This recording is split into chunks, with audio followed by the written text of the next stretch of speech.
Eu tenho alertado os irmãos com relativa frequência acerca da seita adventista do sétimo dia.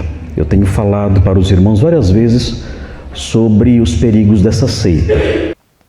A Igreja Adventista, ela sempre teve uma relação muito boa, né, com a Igreja Batista.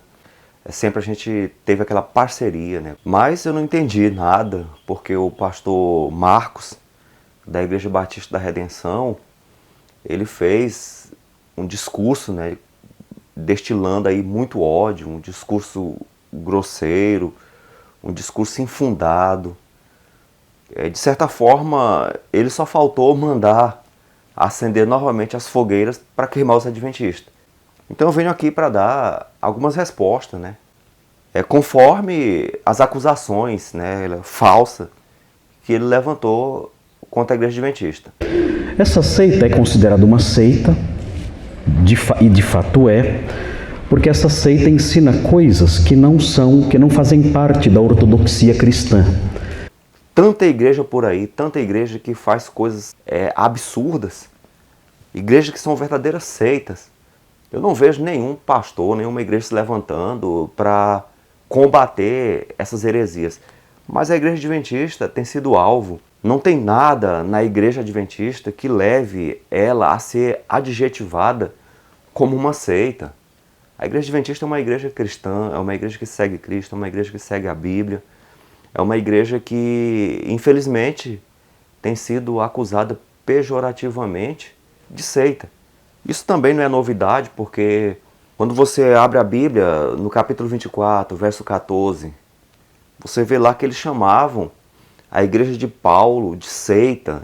E ele diz, aquele caminho que chamam de seita, eu sirvo ao Deus vivo.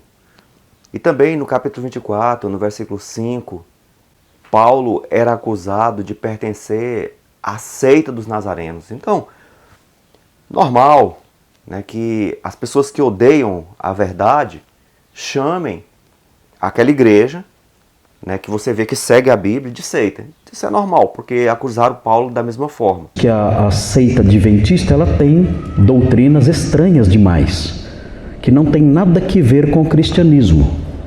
Por exemplo, eles creem na autoridade de uma senhora, uma falsa profetisa, chamada Ellen G. White.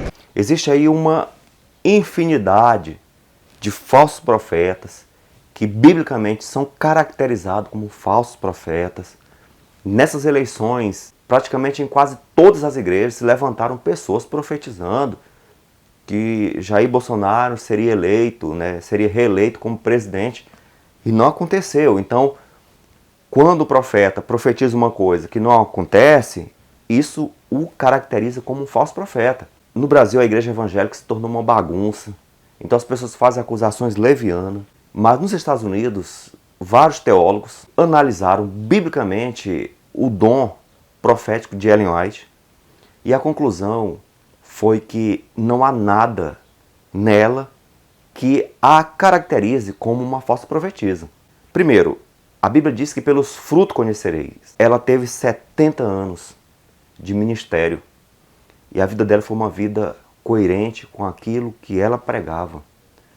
Ela levou uma vida de uma verdadeira cristã. Não há registro de nenhum escândalo que ela tivesse cometido. Segunda característica, os escritos de Ellen White exaltam a Cristo em seus escritos. Cristo é Deus, Cristo é o Salvador, Cristo é a única solução para o ser humano. Então, em todos os seus livros, em todos os seus escritos, Cristo é exaltado. Terceiro, tudo que ela escreve está com base na Bíblia. Eu já li vários livros, quase todos os livros dela, e nunca vi nada que possa se dizer, isso aqui está contrário ao que está escrito na Bíblia. Quarto ponto, não tem nada que ela falou que iria acontecer que não tivesse acontecido. Quinto, ela levou uma vida simples, uma vida de humildade. Nunca ela chegou a ponto de se autoproclamar como profetisa. O que ela disse foi o seguinte, eu sou uma mensageira do Senhor. e acreditam que o que essa mulher escreveu é inerrante e infalível, como a Bíblia. Então ela não errou nas suas profecias, e tudo que ela disse é verdade, no mesmo nível da verdade das Sagradas Escrituras. Nunca ela colocou os seus escritos acima dos escritos da Bíblia. Pelo contrário, ela falou: irmãos, eu vos recomendo este livro, que é a Bíblia Sagrada. E ela colocou os escritos dela como uma luz menor, levando a uma luz maior. Então, os escritos delas exaltam a Bíblia, os escritos da Bíblia. E para se tirar essa dúvida é muito simples. É só ler os livros dela. Eu, particularmente, ao me batizar na Igreja Adventista, eu não fui logo de cara crendo, né? Nos escritos de Ellen White, aquela coisa toda. Mas eu tive curiosidade e li um livro.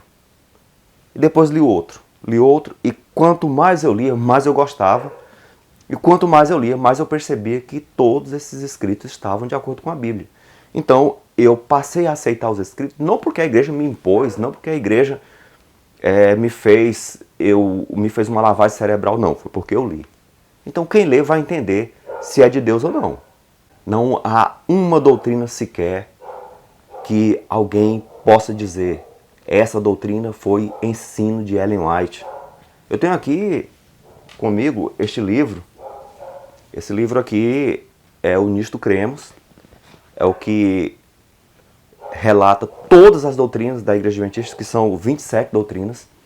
E você pode ver nele, como também você pode entrar nos sites adventistas. Você vai perceber que das 27 doutrinas que tem na igreja, nenhuma tem base em escrito de Ellen White. Pelo contrário, todas elas são fundamentadas e bem fundamentadas com muitos e muitos textos da Bíblia. Então, as nossas crenças, o fundamento da nossa fé, estão de acordo com a Bíblia, não com o que Ellen White escreveu. Então isso é ensinado, e quem não aceita isso não pode ser um adventista. É questão, inclusive, de compromisso com a doutrina e com essa seita.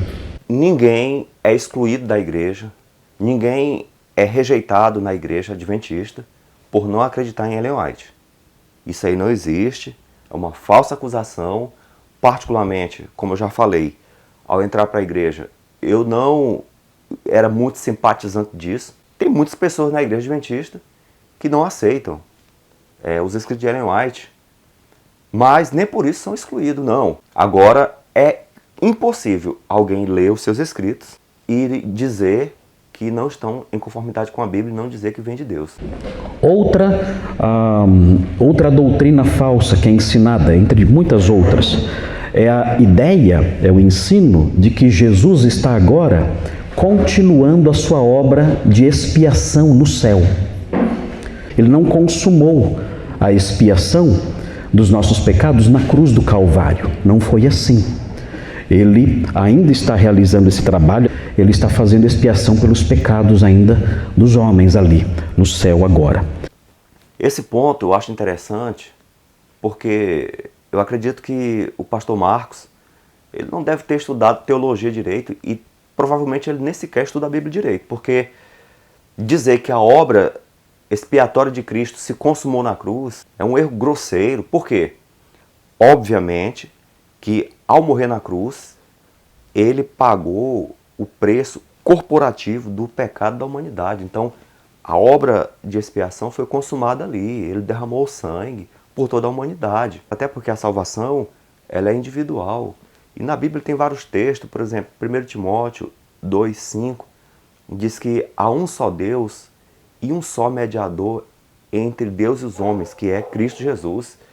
Então Jesus continua na obra de mediação, na obra de expiação individual. 1 João 2,1, filhinhos, estas coisas eu escrevo para que não pequei. Mas se pecar, há um advogado, que é Cristo. A obra de intercessão, a obra de expiação continua sendo feita individualmente. Quando a pessoa peca, quando a pessoa erra, vai até Cristo. Quando a pessoa necessita da salvação, Cristo está intercedendo lá no santuário celestial. O livro de Hebreus é muito claro nisso. Existe um santuário, Apocalipse também Fala que existe um santuário, Jesus está nesse lugar, um templo dele. Esse templo é o lugar que a salvação continua sendo operada. Em Hebreus 4,15, fala que temos um sumo sacerdote que se compadece das nossas fraquezas e que ele pode nos salvar totalmente, vivendo para sempre para interceder por nós. Então veja que a obra de expiação ela continua. É só ler a Bíblia, tirar o preconceito de lado e entender que há um fundamento para isso. Eu citei esses 3 textos, mas tem muito mais que fala sobre isso.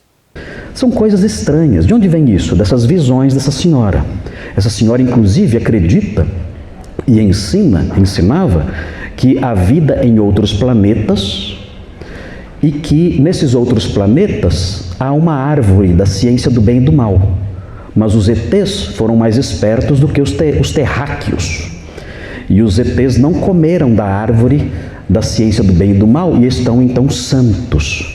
Todos os ETs que os irmãos encontrarem por aí são santos, porque eles não caíram em pecado. Só os habitantes do nosso planeta que comeram da árvore e estão em pecado. Queridos, são coisas absurdas. Com relação à existência de outros planetas habitados, o nome não é ET, é seres não caídos. O único planeta em que seus habitantes caíram foi a Terra. Quando você abre a Bíblia no livro de Jó, lá teve um concílio celestial e fala que os filhos de Deus estavam lá. E entre eles Satanás estava representando a terra. Então ali foi uma reunião com todos os seres. Jesus contou a parábola das 100 ovelhas, onde uma só se perdeu e o bom pastor foi atrás dela. Então ali simboliza o nosso mundo, o único mundo que caiu. E realmente Ellen White ela fala que todos esses mundos não caídos, eles tiveram sua prova. Mas ela não menciona que foi a árvore da vida. Eles tiveram sua prova, assim como a humanidade teve. E unicamente os humanos é que caíram. E teologicamente, quem crê em Deus entende que a Terra não é o único planeta habitado. Imagine só, existe mais de 250 bilhões de galáxias. A nossa galáxia, a Via Láctea, é onde tem o planeta Terra. Aqui tem o Sol, tem vários planetas, tem as estrelas, tem um astro. Seria uma tolice a gente entender que a vida é unicamente aqui no planeta Terra. Nós estamos voltando aí à Idade Média, onde a igreja dizia que a Terra era o centro do universo. Depois descobriu que a Terra é um dos planetas insignificantes do universo, diante das bilhões e bilhões de galáxias que existem. E eles também ensinam, como eu disse no domingo passado, entre outras coisas, ensinam abstinência de alimentos.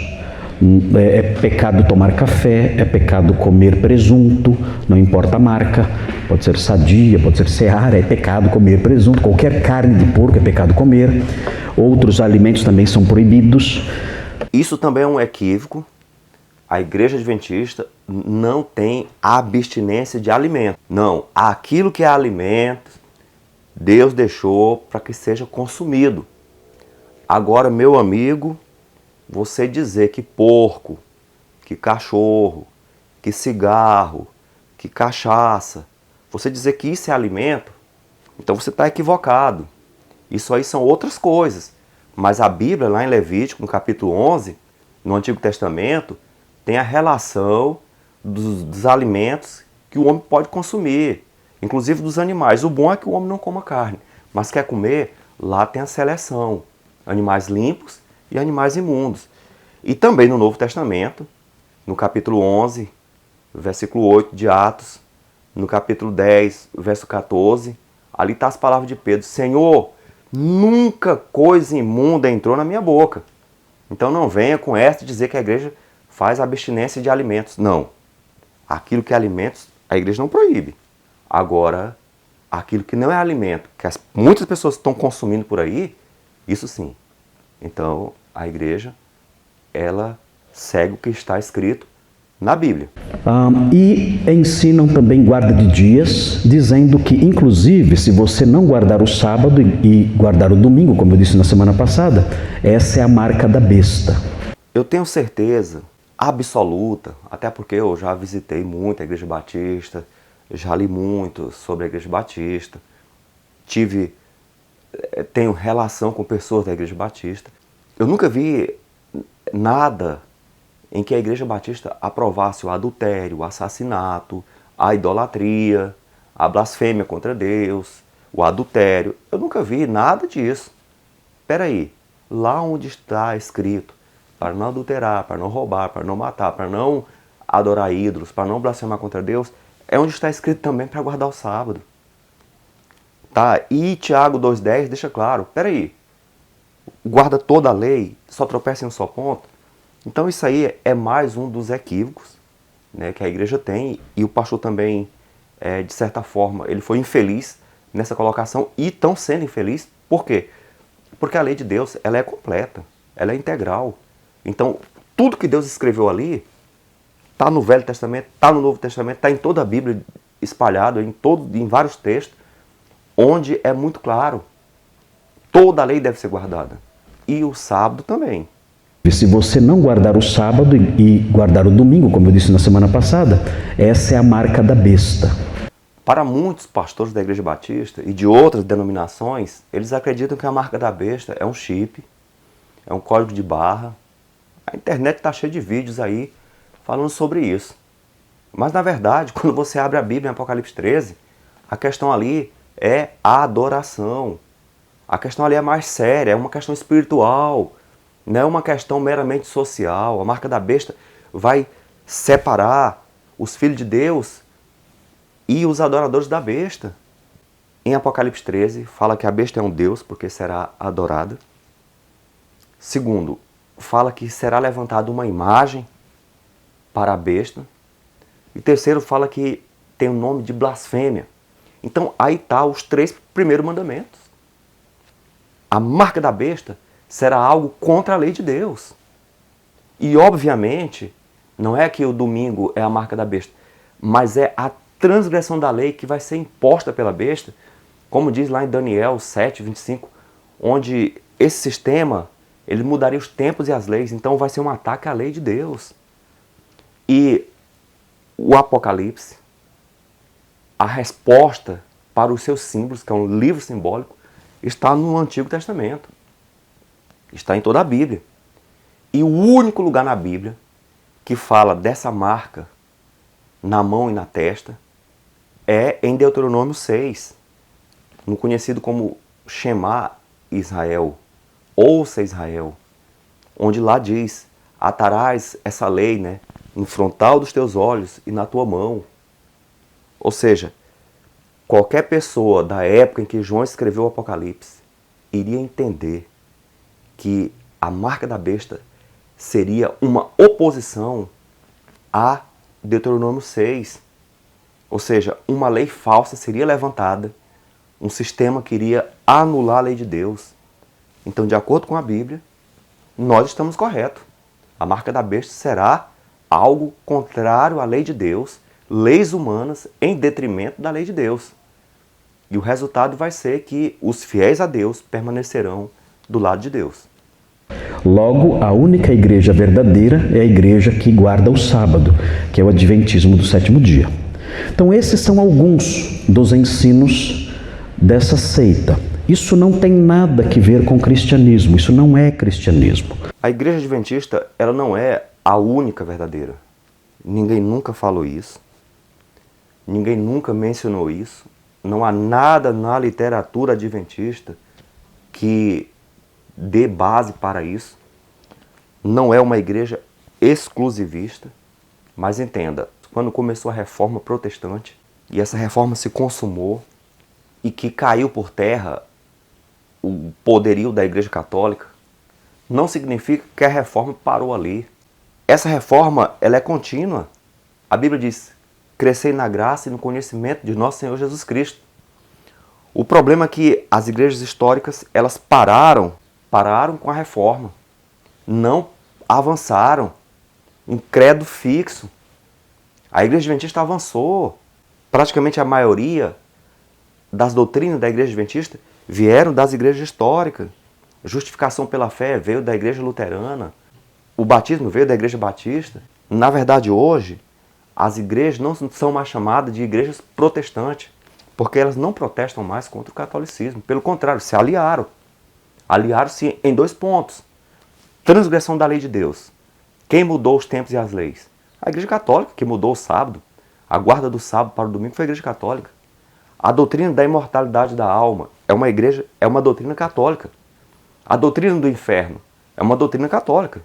Foram os católicos que usaram o inferno para atormentar as pessoas, para amedrontar. Então, a imortalidade da alma liga as igrejas evangélicas ao espiritismo. E a guarda do domingo liga as igrejas evangélicas à igreja católica, à igreja mãe. Então isso aí é óbvio, o Apocalipse está muito claro. A gente não tem como esconder isso aí. Mas isso não significa que a nossa igreja é uma igreja exclusivista de forma alguma. Nós não somos a única detentora da verdade. Agora o problema é o seguinte, nós pregamos, nós continuamos a protestar contra os erros da igreja católica que está formando aí o sistema babilônico, conforme o Apocalipse diz. Quando eu fazia teologia, eu estudei sobre o dom de línguas. E esse estudo eu fiz em livros da Igreja Batista. Então eu estudei vários livros da Igreja Batista que condenavam o dom de línguas. Agora qual que é o problema? A maior parte da Igreja Batista hoje fala em línguas. E conforme você lê em Atos 2, o dom de língua ali é língua terrena, é língua das nações. Não é uma língua do além, uma língua aí estranha, que realmente é estranha. Esse que é o problema. Há uma queda, há um colapso na igreja evangélica. E a igreja adventista, ela é a única que está sustentando essa verdade. Inclusive, recentemente foi distribuído o livro O Grande Conflito, é um livro de Ellen White, e as pessoas estão lendo esse livro, e você vai perceber que ali há realmente as evidências da única igreja que levanta a bandeira do protestantismo contra os erros da igreja católica, que tem levado e vai levar muitas pessoas para a perdição. E esse alinhamento das igrejas evangélicas com a igreja católica, Apocalipse 18:4, a Bíblia diz, sai dela, povo meu, não se misture com isso, porque para que não recebam as pragas. Então quem receberem as pragas é porque vão estar perdidos. E os perdidos são aqueles que continuaram nesse erro. E essa técnica dessa aproximação amigável é a marca do adventismo do sétimo dia. Eles vão se aproximar de você dizendo que são, por exemplo, universitários. Eles não vão falar, eu sou adventista, de jeito nenhum. Eles vão dizer, olha, eu sou universitário e eu estou vendendo livros sobre gastronomia ou coisas assim, sobre alimentação saudável. Existe um livro da literatura adventista que ensina a evangelizar umbandistas, espíritas e batistas.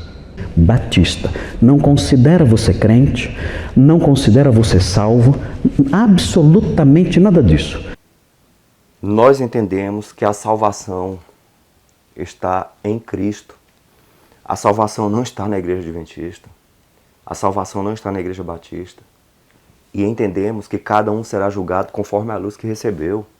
Deus tem povos em todas as igrejas. Então não há essa de dizer que nós não consideramos as pessoas de outras igrejas como cristãs. Pelo contrário, são cristãos. Agora, há uma missão que nós, como adventistas, temos de levar a verdade. A verdade que foi lançada por terra. Um tempo eu fiz um evangelismo, e nesse evangelismo pelo menos uns 20 a 30 jovens da Igreja Batista assistiram todas as noites, quase todas as noites. E no final, eu não forcei para nenhum vir para a nossa igreja. A mensagem dada foi essa: siga a Bíblia, siga o que você aprendeu. Pode ficar na tua igreja, sem nenhum problema, mas siga a Bíblia. Então não há esse interesse nosso de tirar ninguém das igrejas dos outros. Não. Eles vão se aproximar de você dizendo que são, por exemplo, universitários. Eu sou universitário e eu estou vendendo livros sobre gastronomia ou coisas assim, sobre alimentação saudável. Então esse pessoal vendem esses livros no período de férias dos estudantes para pagar a faculdade deles e de certa forma estão cumprindo aí a missão de levar a saúde para aquelas pessoas que estão aí, principalmente num país onde as pessoas estão aí cheias de doenças. A Igreja Adventista, ela é uma das referências global na questão de saúde. Tudo isso que eu falei, os irmãos já sabem, porque eu não disse isso aqui uma vez só. Eu disse isso aqui já várias vezes. E eu percebi que o pastor Marcos, como ele falou, ele prega sempre contra a Igreja Adventista. Eu acredito que deve ser alguma obsessão, uma síndrome, um medo, um temor, não sei o que ele tem. Mas eu sugiro que ele pregue Cristo, que ele pregue a Bíblia, que ele pregue a salvação e pare de fazer essas acusações, até porque Apocalipse 12:17 fala que irou o dragão contra a mulher e foi fazer guerra à sua descendência. Então há uma guerra, e eu não quero aqui entender que o pastor está em guerra contra a igreja, porque eu creio que ele seja um filho de Deus. Mas essa forma que ele está fazendo, ele está demonstrando aí a fúria do dragão contra aqueles poucos na face da terra que guardam os mandamentos de Deus e tem a fé em Jesus. Então não basta ter a fé em Jesus, que a igreja batista tem. Também tem que guardar os mandamentos de Deus. Isso é óbvio. Então a igreja de Deus, conforme está em Apocalipse 14:12, a perseverança dos santos. Então tem a doutrina da perseverança. Quem são os perseverantes? Aqueles que têm o testemunho de Jesus e guardam os mandamentos de Deus. Então é muito claro. Então não é só o poder, tem também a palavra. Não é só em espírito, tem também a verdade. Os verdadeiros adoradores me adorarão em espírito e em verdade. Mas o que tem me assustado ultimamente é a aproximação irresponsável. Essa é a palavra que eu quero destacar aqui. É a aproximação irresponsáveis de pastores bíblicos se aproximando de líderes dessa seita. E ele está furioso porque alguns pastores, de nome da igreja batista, falam com os pastores também da igreja adventista e tiram fotos juntos e fazem lives juntos, com interesse comum. E ele está irritado com isso. Então aqui ele chama a igreja adventista de exclusivista, mas ele está agora se manifestando como um exclusivista. Para ele é até errado falar com o pessoal adventista. Eu nunca vi uma coisa dessa, sabe? Porque a igreja adventista, ela é uma igreja cristã.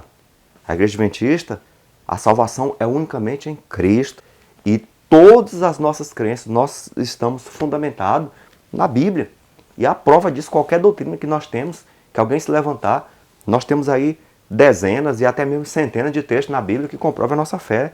Diante de uma visão como essa, os crentes que têm sido tantas vezes alertados, eles vão baixar a guarda. O pastor fulano participa de programações com esses homens. Qual o problema então dessa seita? O pastor fulano sai na foto com eles ali, sorrindo, alegre, feliz, faz programações, viagens e outras coisas com esses homens. Qual é o problema então? Se os irmãos me vissem ao lado ali de um grande líder adventista, participando de entrevistas, programações, viagens e outras coisas ao lado de um grande líder adventista, qual seria a postura dos irmãos diante do adventismo? Os irmãos iriam baixar a guarda. E só Deus sabe os prejuízos que isso vai causar. Só Deus sabe quando as ovelhas baixarem a guarda, por virem essas cenas, quando as ovelhas baixarem a guarda e deixarem que essas seitas entrem em suas vidas e as considerem e passem a considerar essas seitas como não perigosas, só Deus sabe as desgraças, os prejuízos, as tragédias que advirão disso. Eu acredito que tragédia não é se associar a um adventista. Tragédia é essa bandeira que o pastor Marcos levantou de taxar a igreja adventista como algo diabólico. Então isso é uma tragédia.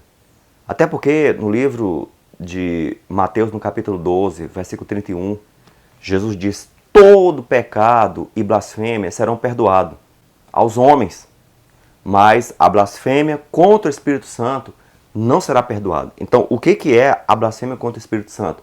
Leia lá no contexto do capítulo que citamos e você vai ver que os fariseus, eles sabiam que Jesus era divino, eles sabiam que Jesus era o Messias, eles sabiam que os milagres de Cristo eram de Deus.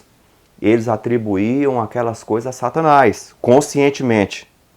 Eu entendo que o pastor esteja inconsciente nisso, mas o cuidado é para que ele não peque contra o Espírito Santo e não leve também a sua igreja a pecar contra o Espírito Santo, porque chega num ponto que não há perdão. E que cada um não julgue sem que antes analise, sem que antes investigue, sem que antes tenha certeza de que não estão julgando erradamente. E o pior, não fazer acusações, não fazer a obra de Satanás, porque ele que é o acusador dos irmãos, com coisas levianas, com coisas que de fato são infundadas. Tem alguns adventistas que não são adventistas do sétimo dia, que tem algumas crenças desse tipo por aí. Mas nós, como igreja adventista do sétimo dia, a verdade é essa que foi exposta aqui. O Senhor nos abençoe. Oremos. Ó Deus, meu Pai, há uma luta, há uma batalha nesse mundo e o engano está se espalhando, Senhor, mas a Tua palavra é a verdade. E a Tua palavra é a luz para os nossos caminhos, é a lâmpada, Senhor, para os nossos pés. Que essa palavra seja de fato a nossa guia, que o Espírito do Senhor esteja conosco e as trevas sejam dissipadas e a Tua verdade resplandeça. O Teu Evangelho eterno, verdadeiro, que não muda, seja pregado a todo mundo, para a salvação de todos, aqueles que creem em Ti, em nome de Jesus. Amém.